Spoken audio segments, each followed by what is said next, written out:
afternoon, folks, and today we are going to be discussing, once again, watch quality. And I kind of like to do these videos, these discussion videos, because you never know where this might get picked up on YouTube. And it's pretty crazy to me that, I was watching, and this is going to be a discussion video, so if you don't like me, then just fuck off and don't watch, right? One thing that I can't stand is fake news out there, right? There's so much garbage, and the internet has made it possible for every frigging dumbass with an opinion to just go ahead and voice it, like they have all the answers. I swear, men seem to be the worst. Now, I'm sure ladies do this as well, right? But men are almost like, I almost feel like men are worse than women because they just can't wait to get online and pretend that they're some expert. I see it all the time. There's some very nice people out there, absolutely, right? And when I interact with people, at my primary job, right, it's, again, you meet a lot of nice people, but there's always those people who really are a legend in their own minds, right? They always want to name drop, talk about who they know, talk about all these things going on around town, where it's just like, dude, I don't care. Like, I don't care who you know what I mean? And I feel like that's kind of like the mentality of men. As they get older, they feel the need to, I guess, flex, because most likely in their real world, in the real life, they live probably a pretty boring lifestyle. Now me, I don't live some exciting lifestyle. I live a standard normal person's lifestyle. But one thing I'm not doing is getting online trying to interject my opinion at people who didn't ask for it, right? And so that's kind of the problem with the watch community, in quotes, because it's not a community. It's a bunch of leeches that sit around and try to get on YouTube and get on these different, man, have you ever been to Reddit? What a cesspool that is, right? Where they, and I honestly find it kind of flattering. Some folks have actually talked about me on there, and that's great. And that feeds me, because that just goes to show you that I'm a threat to luxury watches. I'm a threat to these people's egos, who really, most likely, a lot of the people who run their mouths and talk crap about me, about my taste in watches, or just something physical, are really people who are just miserable. They don't put themselves out there for the world to see. What you see is what you get. No fear. I'm right here, right in front of you talking this, right? And so a lot of these folks hide behind the protection of their keyboard. And when I say protection of their keyboard, I don't mean like I'm going to go find them and murder them, or I'm going to go beat the shit out of them. I don't mean it in that way. I mean the protection of the keyboard to hide behind just some fake name, right? Where they can't actually, they can speak their opinions and their bullshit without somebody actually firing back at them, right? Because they're hiding. You can't see what they look like physically.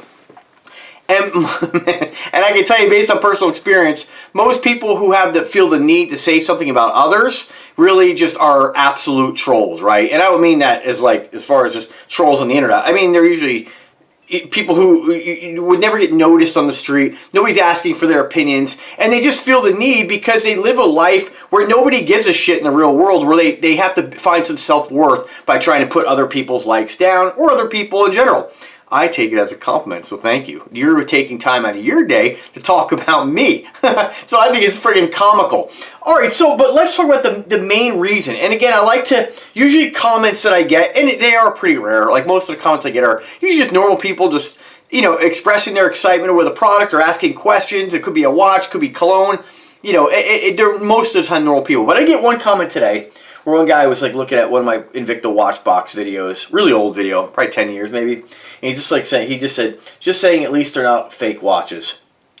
Though get the 1953. I mean, first of all, I don't even know what that sentence even means. It's incorrectly written, right? And I get it. Sometimes we're chatting with our thumbs, right? But I guess the 1953. I'm so sick of hearing about the Invicta 1953. It's a homage watch to, I think, a older Rolex 1953 or something like that. It's a boring, know nothing watch. But yet I don't understand how these idiots can't seem to at least give credit to the quality of the Invicta brand, right? So I just said, I said, get off your high horse. You know what I mean? Like, don't. The biggest problem that I see, we're going to talk about in another video. I want you guys to check out. I'm going to link it in the description. Where the biggest like fake news comment I hear is that Invicta watches are crap, right? They're just low quality garbage shitter watches. And it's just not the case. If you like the 1953 and you can give that credit because it looks like something else you really want, right? If you can give that watch credit based on its styling, right? I get it. Not everybody's going to like one of my examples today, this huge Zeus Bolt. Zeus, which one's not the Bolt? This is the Zeus Bolt, not Magnum. Zeus Bolt. I haven't worn this in a while. I'll talk about the quality of this. And I have like 13 watches, 14 watches here we're just going to talk about. So if you can honestly use some basic common sense, if you can honestly say that you like the 1953, then you like the quality of 99% of the Invictas out there, right? I understand cosmetically one may not like this. This is not for everybody. This is a gigantic, massive chunk of a watch. I get it. My dad's not going to wear this, but my dad's not going to say, oh, you look like a fool for wearing that, right? Most people in the real world, well, my dad loves me for one, but most people in the real world aren't going to do it. They might be like, that's crazy, like, I'm not going to wear that. That's not me. More power to you, right? Right? And there's nothing wrong with not liking the style of something, but that doesn't make those opinions correct, because there are lots of people who do like the styling, myself included, but I also like smaller watches too. The 1953 Invicta I would never buy because there's just too many options. It looks like everything else out there, and there's so many other watches, and I have so many homage watches to Rolex. I mean, I get another one, great, awesome, I'll wear it, but it's not something like I need to have. You know what I mean? It's just, to me, it's a know-nothing watch. But it's the one watch that people will try to give Invicta a little bit of credit for because they're getting in line. They're kissing the boots with this watch. They're saying, hey, here's a watch. Please, you know, we're making it so you like us. You know what I mean? These are the watch that these knuckleheads will give credit to because it looks like a luxury brand watch, right? So, all right. So, again, and this is what this guy responded back when I said, get off your high horse. He said, piece of crap watches as big as wall clocks in people's houses, right? So, all right. So, one, again, that comes down to cosmetics. There's nothing wrong with not liking a watch and saying, hey, that's just not for me, right? But to make the statement they're a piece of crap watches is completely false. And I always feel like people like this are always the guys living in mom's basement playing Red Dead Redemption, right? This guy uploads video games. And there are lots of people making lots of money doing that. I get it. It's a business. But most of these people have no lives, right? I don't know how you could sit around and play video games all day long. Like, I just don't have the time to do that. Now, again, I know, some people are going to like different things, and I'm not knocking video games, right? Don't come at me like that. I've played Red Dead Redemption in the past. I'll play a video game once every 5 years, right? I don't think there's anything wrong with it. But one thing I'm not going to do is kind of I'm not going to get on somebody's video game channel and try to act like I know something. Because I absolutely don't, right? And so here's a guy right here who probably doesn't even own a watch. Now, I don't know that. Again, this is where people just say things and they have nothing to back it up. No evidence, no nothing. It would make more sense to me to have somebody say, hey, I have a huge collection of watches. I've owned several Invicta watches. This is why I don't like that, right? To have a conversation on why a person may feel that way. I'm all open for that, right? But usually it's the same bullshit nonsense. Usually these guys are Rolex fanboys, right? And they usually, and I'm going to use Rolex because it really could be any luxury brand, but they're the guys who, whatever these people that you see on YouTube, these so-called watch experts, whatever they give credit to, these are the people who get in line, kiss the boots, and that's the word, right? They won't. If those people don't like Invicta, they don't like Invicta. They have no mind of their own. So let's talk about why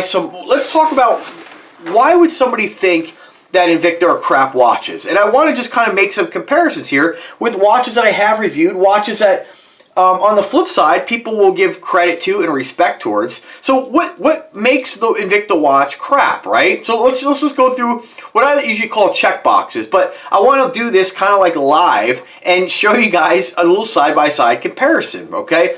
So I just grabbed this right out of the safe, right? It's just the first one I saw in there.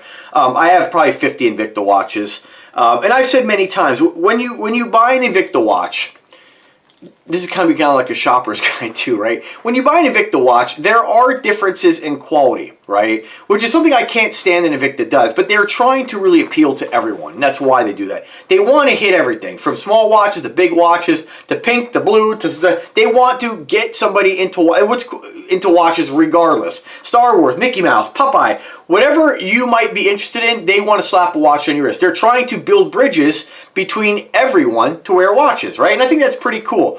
Now, one thing I just don't like with that is that and I don't agree with building bridges at the way they do it, right? So they have price points. Not everybody's going to spend, in this watch, I've seen them as low as, 150-ish, 180-ish. up to, you know, 1,000, right? Ultimately, I don't feel there's any watch on earth that's worth more than $300. I just don't see enough quality differences when spending more to warrant the extra money. The only reason I see to spend extra money on a watch is if it's something that really calls to you, right? If it's something that you are like, hey, you know what, this watch is more money, it's twice what I want to spend, but this is what I really want, and I'm willing to pay the extra money for it because I can afford it. That would be the only reason to spend more, only because you want it. Enough said, that's it. You like it, you want it. That's the only reason to spend more on something. The downside to the people, the way they spend, the way they talk, and the way they rationalize things is they have to make it about quality. They just can't understand that saying, hey, you know, I probably paid 3 times what I should have paid for this because I can get a watch that's every bit as nice for a third the price, even less sometimes, but I just wanted it and I wanted to spend the extra money on it. They won't do that. They have to make it about quality, and they have to make it about, oh, well, these are the reasons. This, you can't. They have to justify why they spent more money rather than just saying, hey, you know what?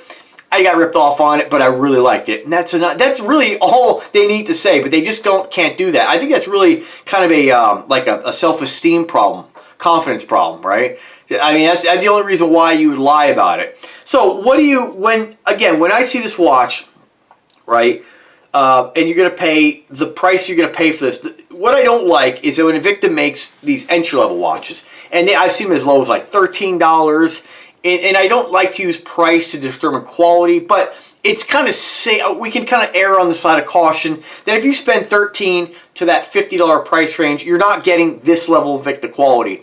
And I wish they just classified their watches under these 2 different levels of quality. This way you know that, hey, when I'm getting a watch in this category, and they kind of did that for a while with reserve level quality, right? But now they just toss that word around, reserve. You don't really know what you're getting, honestly, right? And that's really, you know, kind of something I don't like about Invicta, okay? But if you look at this specific watch, this is what we're going to lump as, we're going to call reserve level quality. That's kind of where they're going with this branding at the time. Reserve level Invicta. So when we're looking at reserve level Invictas, and again, you're going to find Invictas that don't say reserve, that have this level of quality, and you're going to find ones that are really inferior, okay? So you do have to take each watch, like with any brand, on a case-by-case basis. Just because you say, oh, I like Invicta, don't think that if you are used to buying these level of watches, that you're going to go spend $50 on Invicta and get the same level. You might, but you most likely will not.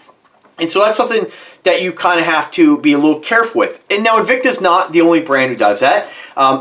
Most brands make something for kind of the entry-level market, for people who don't want to spend more. Companies want to make money, plain and simple. And it doesn't really, they're not all the time thinking about the confusion it may bring to the consumer. Now, so again, for today's purposes, this is the level of quality, reserve level, at least in this particular piece, that I look for in any watch, okay? Whether it be Invicta, Aragon, it doesn't matter. So now here's the other category of people, right? The people who are like, maybe they have a few Invictas, maybe they were reserve level, and now they jump over to start buying Aragon watches, right? Aragon gets more respect in the watch community, absolutely. People who, generally don't see people bashing on Aragon. Why is that? I can only think it's because Aragon has been kind of a little more careful with their branding and their pricing structure. Invicta has this, again, not across the board. Invicta is a very successful company. But Invicta does have a very polarized presence in the watch, again, community. I say that loosely. People either like Invicta or they hate Invicta. This is either a shitter or it's the most amazing quality watch, right?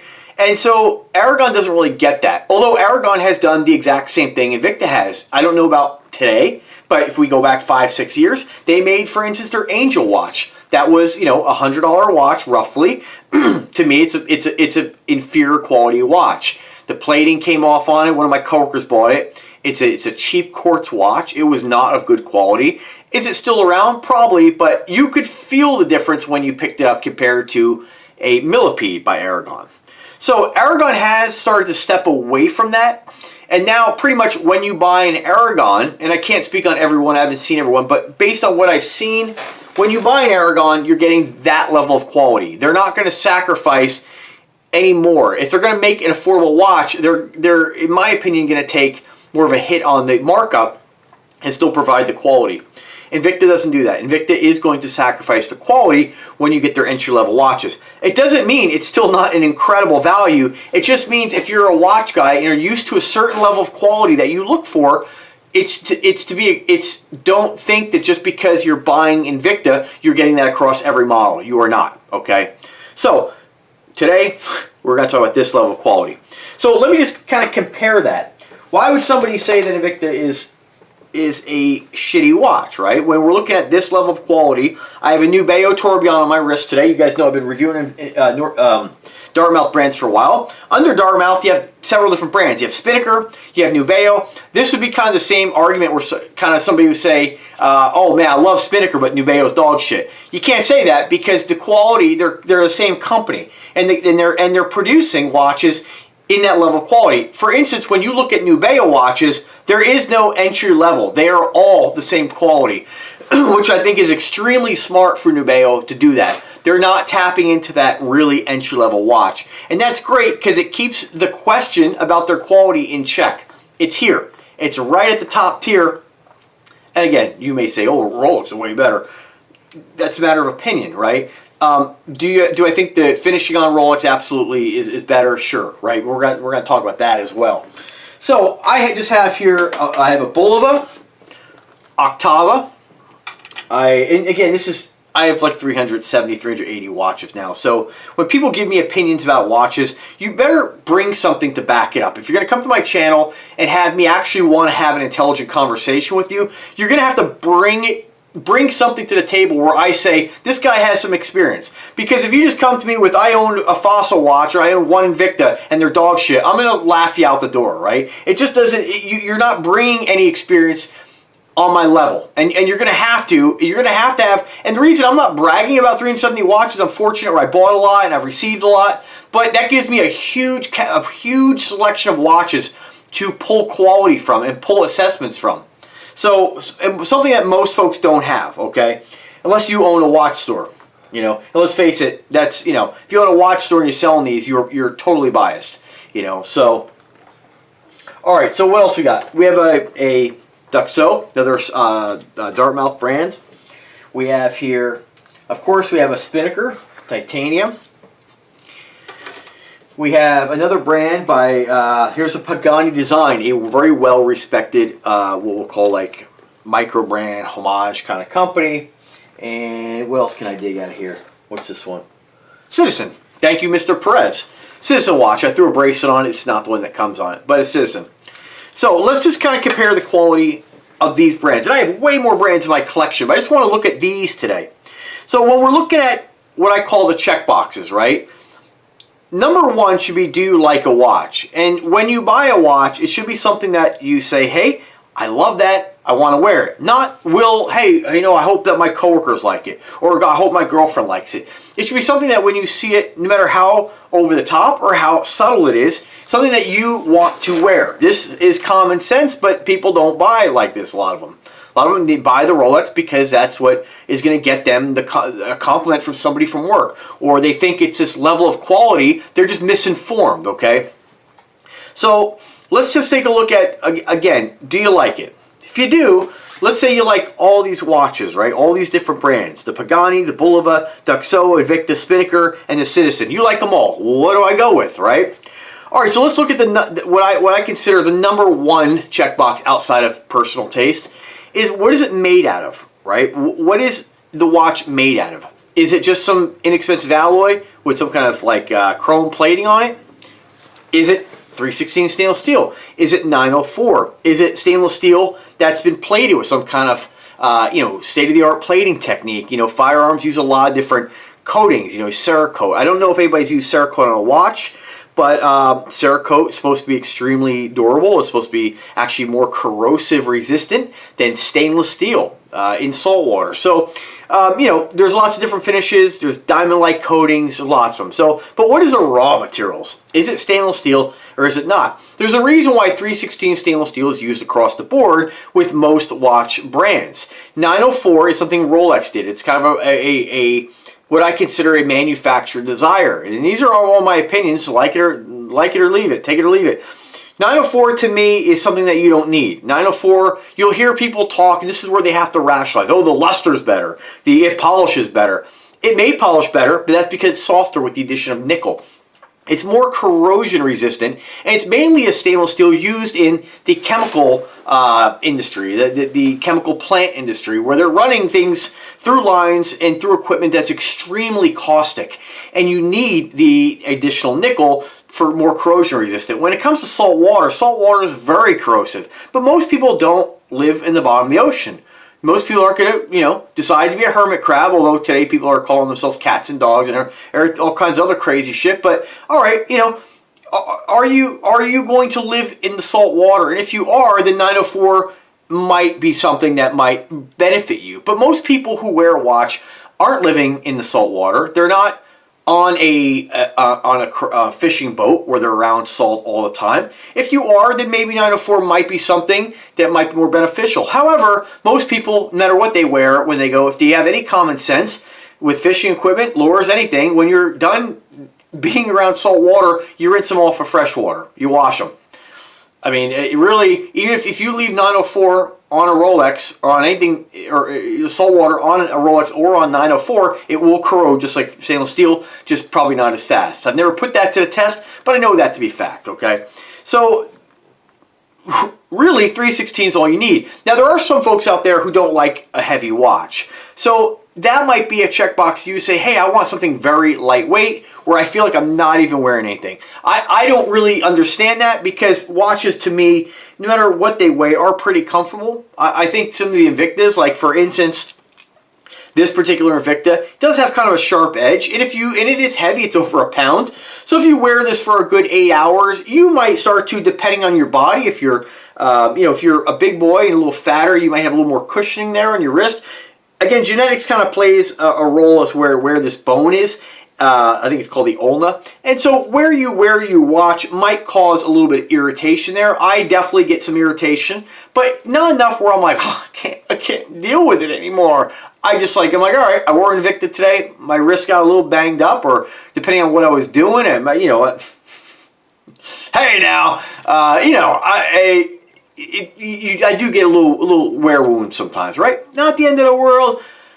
I like the watch enough. I deal with that, right? But if you're looking for total comfort, that's probably not the watch for you, right? Probably wearing a pound of stainless steel on your wrist is probably not going to work for you, right? So maybe you want to get titanium. And titanium, very strong, very corrosive resistant, and extremely lightweight, and I know you guys know this, but that might be something that you like. Now, me, titanium, although I know all these things, mentally, I'm just like, it feels so lightweight and tinny. I'm not really a titanium guy, right? But I do appreciate what it is, and it is a fantastic metal. I mean, it really is. But again, you pay more for it, right?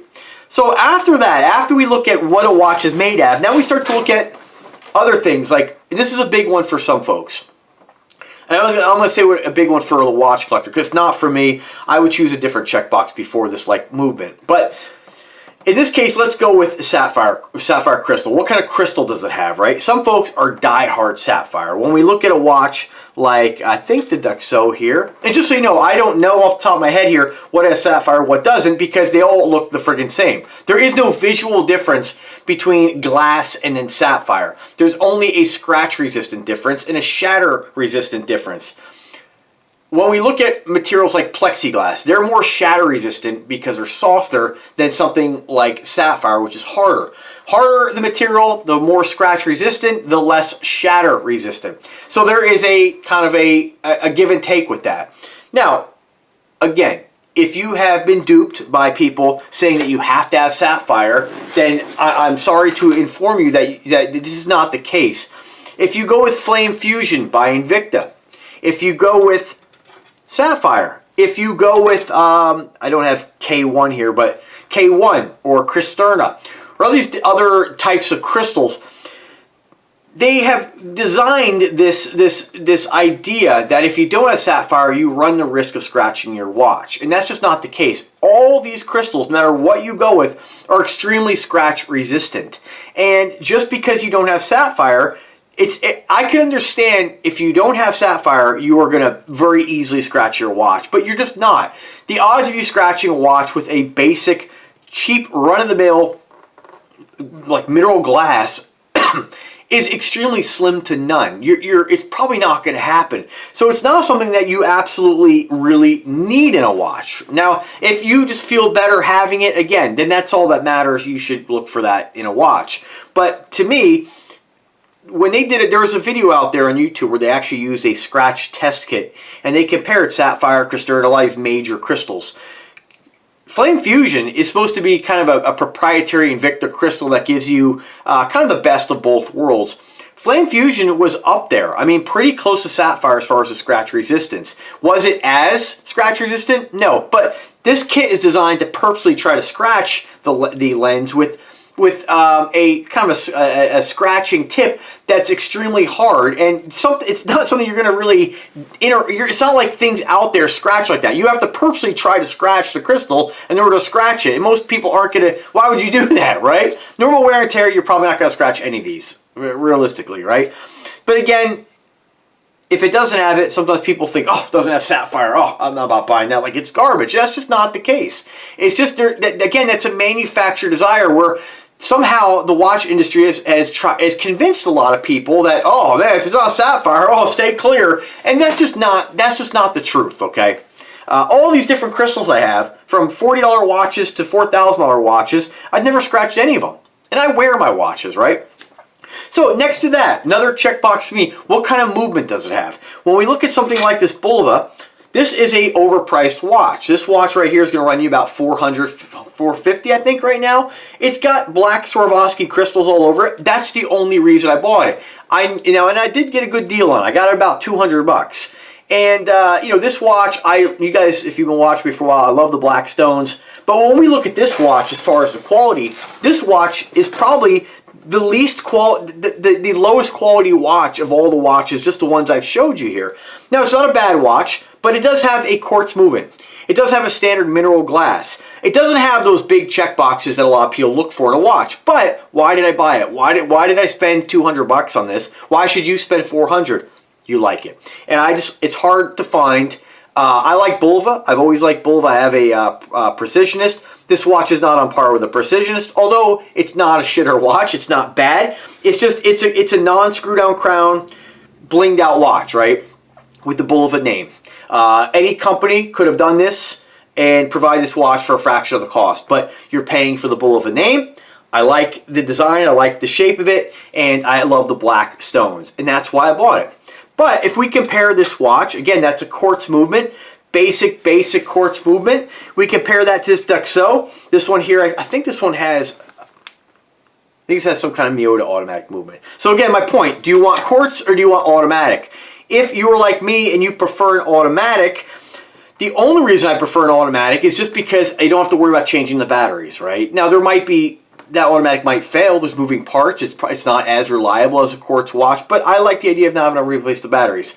With this Invicta, this has a Ronda quartz movement, and these movements, and most movements are like this, you can pull the crown and it'll save you 70% of the power consumption. So this watch here I've had for, this watch is well over 6 years old, and it's on the same battery. Same battery still works because I do that. And you're getting a raw Swiss, sometimes Swiss-made, Swiss part. This one does say Swiss-made. The watch is not made in Switzerland, but the movement falls under that Swiss designation. So even though it's a quartz, but you're getting a movement in this that's actually a name brand. And what's great about the Invicta watch, when we compare this to other quartz watches, is that Invicta tends to use, in the reserve level line, again, this level of quality, not all of them, the Ronda movements. And Ronda is a time-tested, very well-respected, name brand quartz movement company. They do make one automatic, to the best of my knowledge.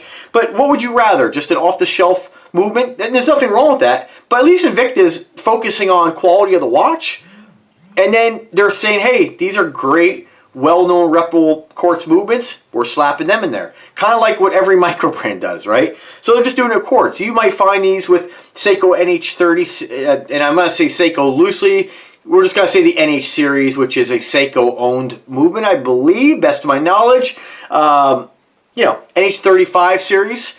Sometimes you'll find those. You have the TMI, I think is another brand that copies the NH35. Again, another automatic movement, very, very well respected. At the end of the day, they all work. It just depends on what your personal preference is. If you're looking for accuracy, this is more accurate than any Rolex ever made. It's quartz. They are accurate. They're reliable. They're accurate. So if that's your big thing, accuracy, then you buy a quartz. Automatic movements are Model Ts. Okay. This is the Ferrari. Okay. This is the modern technology. This is the electric car. This is light years ahead of automatic movement. But automatic movement, I'll always gravitate more towards those. But again, this one didn't come in that, so I compromised. I got a much more accurate watch. It just, I'll have to put a battery in it someday. Now, when we start going over to like this Citizen, this has got one of their, I believe, and I just got this by James Perez. He bought this for me. Awesome dude. Thank you, James, again. This has got their Eco Drive movement. I don't know much about it, and the fact that it does have solar panels on the different dials. And so this watch will actually, I think it'll run for over a month on a full charge and without any sunlight. And it'll charge from natural daylight and fake light. So sitting here in the office, it's charging. So you might want something with the higher level of technology. Citizen watches, if your checkbox is state-of-the-art technology, reliability, not having to wind it, not having to change battery, get a Citizen. Awesome. Now, next to that, what else are we got? What else are we looking at here? Now we're going to start to, and just so you guys know, all these watches are 316 stainless steel. So that's the comparison. So I want to, now we can really start to nitpick, but now I just want to go specific to Invicta. So I told you guys some of those major check boxes that dictate whether it's quality or not. We can start to nitpick and say, what's the bezel action like? Is there any back play? What's it sound like, which is subjective? We can start to look at, what is the clasp like? Is it a milled clasp or is it a stamped clasp, right? Does it use screw link pins or does it use like cotter style pins? These are all things that we start to bring into the equation. But remember, we're talking quality here and we're talking Invicta. So let's look at, again, a Citizen watch. Now this one we can't judge this based on, this is a $10, probably not even 316 stainless steel, basic stainless steel, I don't know which version, out of China. I just wanted to put it on a black bracelet. But the one that came on, it was like a canvas strap. It's nice quality, nothing wrong with it. But let's just kind of talk about the case for starters, okay? So again, this Citizen is respected. Let me get a sip of coffee here. This Citizen is a respected brand.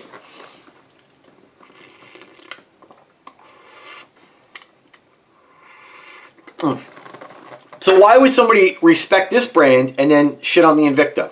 Let's look at the case. 316 stainless steel. 316 stainless steel. Gold plating. And Invicta uses a thick gold plate on that. I forget exactly what it is, but again, people ask, how's the gold plating on Invictus? I mean, some of mine are 8 years old, worn. Never had an issue. Not one issue, no flaking, no tarnishing, no nothing. This uses like more of like a diamond light coating, I think it's called. Some kind of black plating, right? Both incredible. Both, I mean, the Invicta stood the test of time. Wore the hell out of this watch.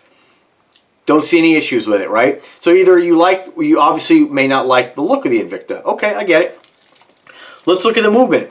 Swiss-made quartz Ronda, well-respected movement company. Citizen, amazing movement company. Both super accurate. Both tell time just as well as the other one. Both chronographs. Both, the Invicta has a screw-down crown. The Citizen has a screw-down crown. The Citizen has function pushers that are non-screw-down. The Invicta, non-screw-down. When I turn the crown on both these, they both feel smooth. There's no grittiness. It's not like they've been sitting in sand. They feel fine. Let's look at the bezel action. When I turn the Invicta, this is what it sounds like. When I turn the bezel on the Citizen. Oh, the Citizen does not have a rotating bezel. So Citizen's got a fake bezel on it. Yeah, I thought that was rotating. Okay.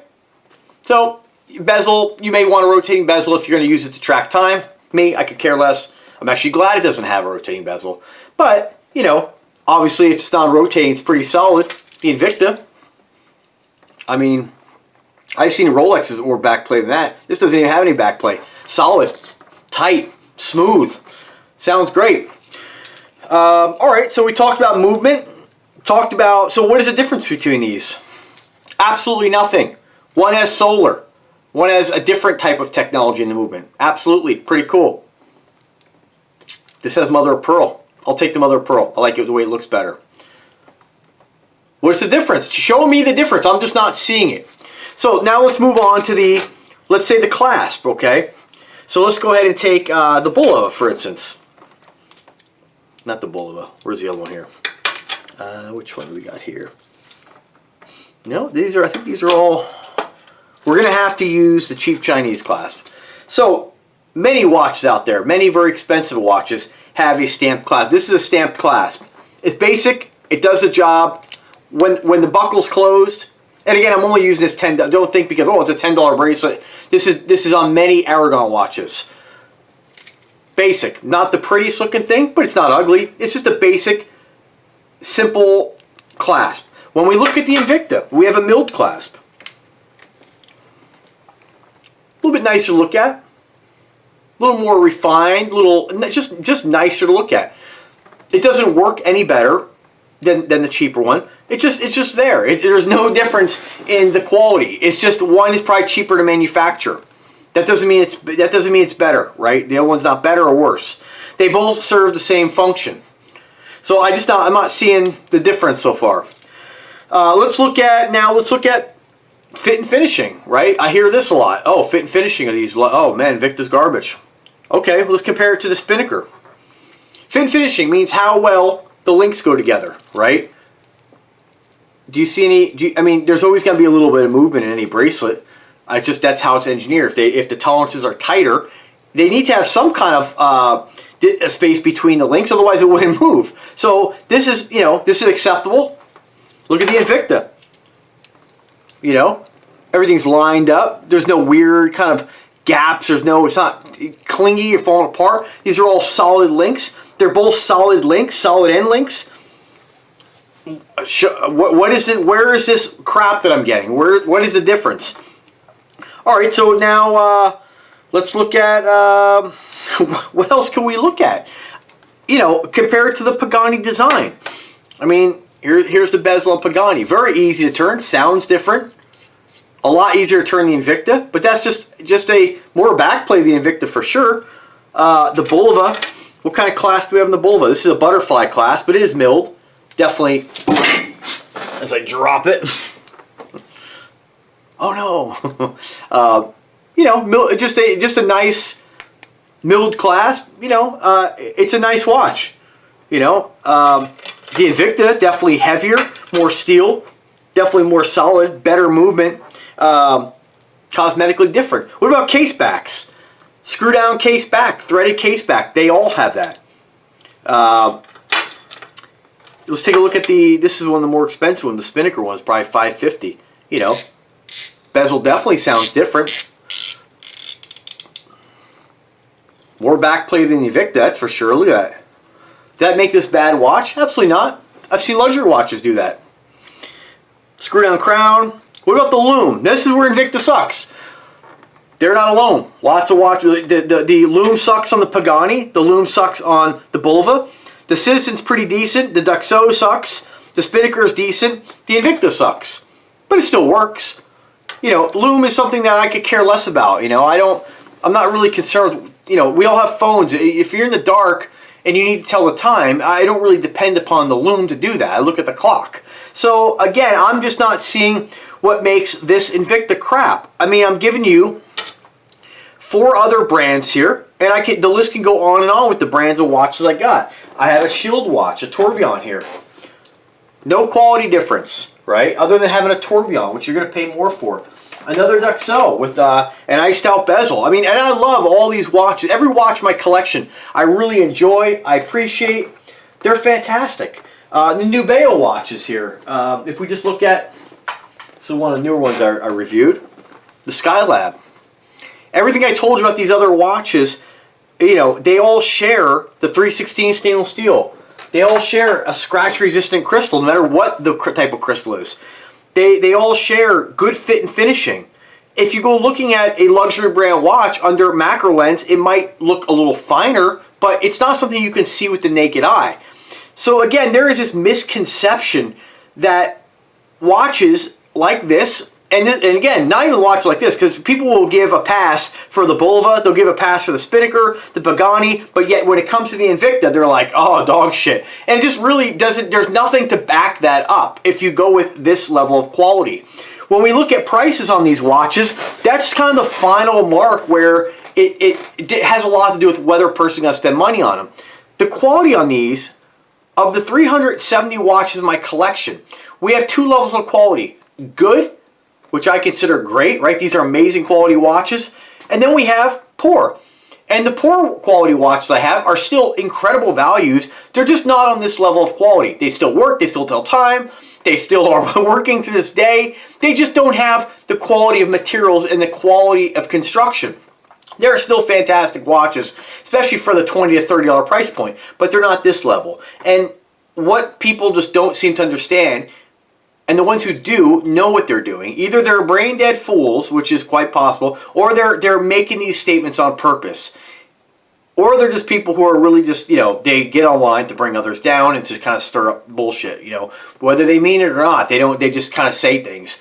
There is nothing objective that you can hit me with to make me believe that this Invicta is an inferior quality watch to all the brands out there. Now, let me bring you, this is a longer video, let me bring you to, I'm going to put the link in the description. Producer Michael did a review of a fake Rolex watch, a super fake. Now, he didn't say where he got this. This watch basically came to a Rolex authorized dealer, and the watch was so good, the Rolex dealer got scammed on it. This is not some guy sitting in his office, like me with a big, huge collection of watches. This is a professional Rolex R&D who took this watch in, and he was fooled. And the only reason he discovered that the watch was not authentic because he sent it to Rolex to have it authenticated for resale purposes, and they came back and said, yep, we found something. They had to look at the movement, in-depth look at the movement. Not just pull the case back off, be like, oh, there it is. They had to really look it over with a fine-tooth comb and discover that the watch was not authentic. So, which brings me, if this quality level of Rolex is so insane that it shits on all these other watches, that it shits on Invicta, how can it be for a $20,000 watch can be replicated for that $800 to $1,000 price point? So close that it fooled the Rolex R&D and almost fooled the Rolex service center where they were going to authenticate this thing. How could that be? That argument doesn't hold up. How could they do it for less? And people just don't want to understand, don't want to recognize that when you buy luxury brands, you're really buying markup. You're paying for the name. That is it. Of course you're getting a great quality watch. But what do I always say about quality? If you've been watching me for a while, the difference between luxury brands and brands like these I share with you is not here and then here's the quality of the regular everyday guy brands, right? It's more like this. There is a subtle difference in quality. And I've always said, and I'll say it again, if it's that easy to replicate, it wasn't that special in the first place. If you can replicate it, if they're charging $800 to $1,000 for the watch, they probably produced it for $4. So you have to use a little common sense and say, hey, we live in a different world now. This has got we've got modern machining, incredible machining techniques. When they did this video, right, they had, again, I listened to this and I want you to watch it. You could tell the cameraman, Michael knew which one was the authentic one. The cameramans, they're looking at it under 200 times magnification. And they're having a difficult time. The cameraman is no fool to watches. He's been around a lot of them, right? He's making things up. Oh, well, this one here, Rolex would never do that. And this is what people do if you were to compare an Invicta. If you can see the brand names, people who are in favor of the Rolex, who can't get it in their mind that you're paying for markup, will make excuses for the Rolex. They'll be like, oh, yeah, see the Invicta, how this is. Their brain actually makes things up while they're looking at the watch. But when they can't discern between the two watches, they will still try to do that. Oh, Rolex would never do that. This is something you wouldn't see on a Rolex. They start to see things that just aren't there. At the end of the day, the watch chosen, Michael said, hey, which one's authentic? He ended up choosing the wrong watch. He chose the fake one as being authentic because it was even nicer than the actual Rolex in some cases. So, again, I want you guys to understand that do not listen to these fucking liars all over YouTube. And when you go Googling something or searching something on YouTube, the YouTube algorithm, I'm really disappointed in it, because I watched another video the other day about they saying, oh, well, just, content isn't, they don't prioritize content. Yes, they do. If there's a channel that people watch more based on its volume of and I get it, they're trying to recommend things that people are going to watch. Unfortunately, when I search for an Invicta review, I get the channels who are big watch channels, and those are not the guys I want to watch. I want to watch guys like me who are reviewing these watches, who bought them and are enjoying them, enthusiasts. And you just don't get that anymore. You really have to start to use long-term long-tail keywords when you search. Invicta Sea Hunter 70mm, Invicta Sea Hunter watch. You can't just say Invicta watch review anymore, because guys like me who have 300 Invicta watch reviews, enthusiasts who love the brand, people who are looking at buying Invicta want to hear from guys like me. I just don't show up anymore. And I can say that about all the other guys, whether I like them or not, in the watch community, in the Invicta community specifically, they aren't showing up anymore. So you really have to kind of search and subscribe to the channels that kind of resonate with you. If you're lucky enough to discover my channel, or even one of the guys I don't care for, they are, they're reviewing these watches wholeheartedly and honestly. And